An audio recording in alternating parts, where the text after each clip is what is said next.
UT Martin head women's coach Kevin McMillan. Coach, just give us some thoughts on your team heading into this 2021-2022 season. Lost a lot of experience last year. Chelsea Perry going to the WNBA, Maddie Waldrop. Both those kids were first-team all-conference post players during their career. Chelsea was All-American, as decorated as probably all of the elite from our conference have been. I think I saw we lost 70% of our offense, and we're going to rely on 6 or 7 newcomers. So with the schedule that we have to play, which is basically last year's schedule pushed because of COVID, we've got a non-conference challenge. We've got a challenge with experience because everybody else has basically everybody back because of COVID. So we're in a unique position that we haven't been in a few years. So how we respond will be very interesting and probably tell what kind of team we are. All right, we're going to go to Adam from WPSC to start. Hey, Coach. You've lost big-time players before in your program. As you said, you lost Chelsea and you lost Maddie. How do you go about challenging the players that you have on this year's team to kind of rise up and not necessarily fill those roles because you can't because the players are so good, but just rise to the occasion to maybe become that next superstar at Martin? Well, a lot of that's their thing.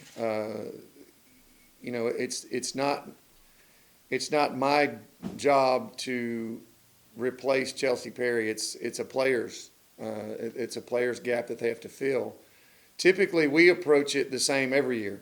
We want every kid to be the best that they can be, and then we try to fit those pieces together for our team. So it's not that we even worry about what you had last year or what you're going to have next year. It's who you have that year.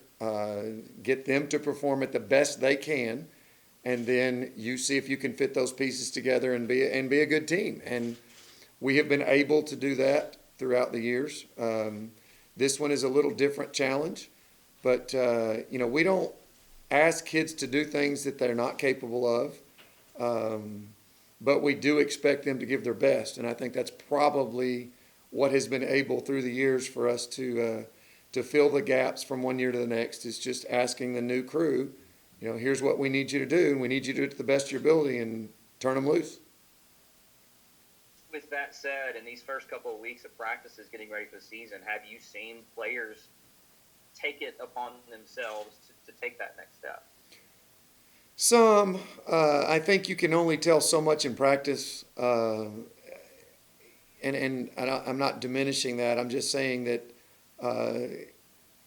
when the games hit and the responsibilities become real and obvious is what I think that when we're going to see what these guys really want to do. I have seen hard work in practice. I've seen kids that are pushing.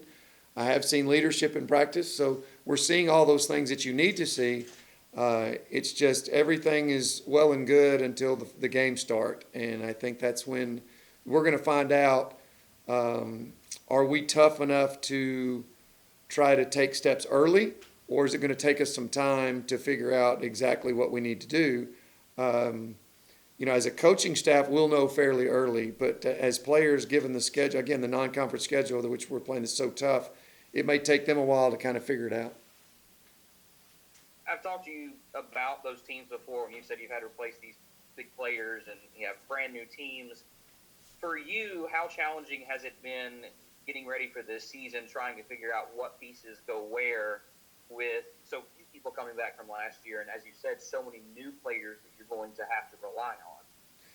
It's really not. I mean, I hate the answer for you. There's really no difference in season to season in anything that we do.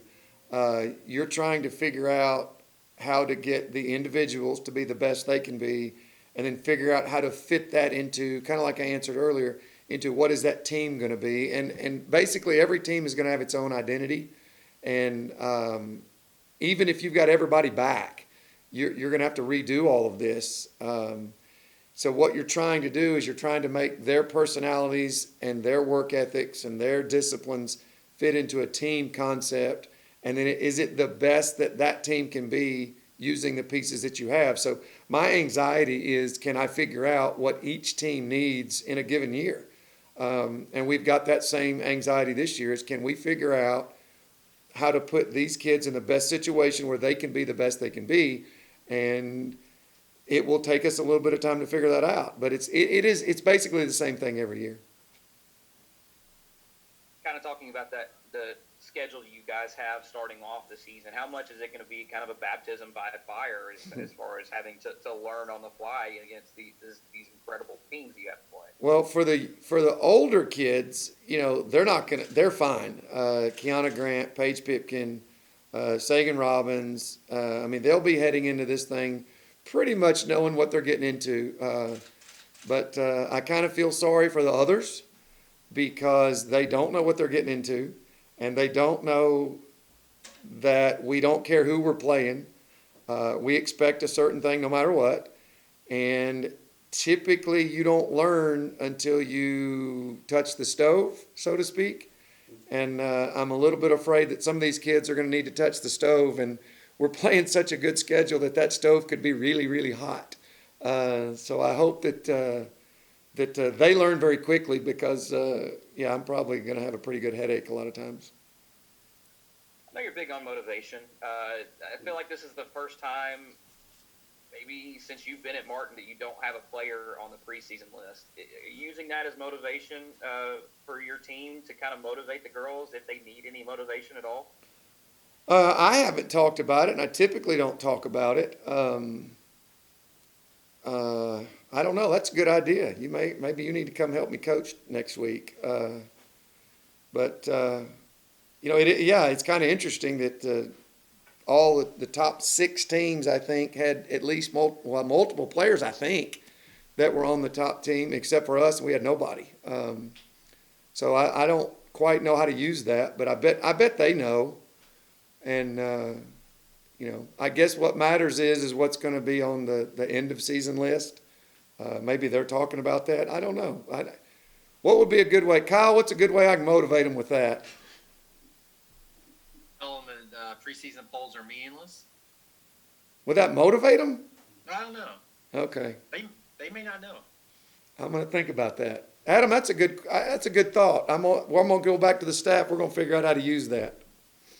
I'll take small bills. Done. Make it payable to Adam Wells. Absolutely. Absolutely. For players that are coming back, like Sagan and Paige, how much responsibility are you putting on them to be the leaders and kind of trying to continue over what you've done in past years and be those leaders on the court this year? Well, a ton. If there's one area that I talk to the leaders of the team about, it's ownership. And Paige and Sagan and Kiana are the ones that are going to have to take the ownership of this year's team. The players are going to follow each other a lot more than they do the coaches. And so if those players take ownership of your team, you're probably going to have a pretty good team that year. If they're depending upon me to do that, then we're probably not going to be very good. So I think how we go this season is going to be Paige and Sagan and Kiana's thing. What's so interesting is the personality of those three players aren't the type that is going to force people to follow them. And in some cases, as a leader, they're going to need to do that. So I think them getting a little bit out of their comfort zone is going to be very telling for our team at the end to see how good we can really be. My last question for you is, as a coach, there's been a lot of, not as a coach, but there's been a lot of things that have happened across the OVC over the last couple of months. As a coach, how much do you just concern yourself with what's happening now instead of what's happening in the future, as far as Belmont Austin P leaving and things like that, and what the conference is going to look like going forward? Or is that something you even worry about because you're not in the administration? Yeah, well, as a coach, zero. As a coach, all I care about is those kids on the floor and in their academic careers and recruiting the next group that comes in. So as a coach, it doesn't really matter to me what's going on anywhere but within our program. We try to just focus on the things that we can control. and we can't control what conference we're in. Those are higher up decisions. As players, I don't think the players concern themselves with it. I think they're doing the same thing. They're trying to get through an accounting test this afternoon, and they're trying to figure out how to get lunch squeezed in between classes and practice. And so I don't think that they really think much about it. I think the fans probably think about it and are across the OVC maybe a little bit worried because you're seeing a lot of old rivalries that may die. And those are some things that the fans probably are concerned about. And then I think if you go to the administrative level, I think there's quite a bit of concern because I think you don't know what we're going to look like going forward. And in not knowing what's going to happen in the future always creates a lot of anxiety. Chancellors have got to be worried about budgets. If we have to do different things in the conference, how are we going to pay for it, and so on and so forth. So I think that's kind of a three-pronged answer, from a player's and a coach's perspective, not much. Fans different, and then administrators even different than that.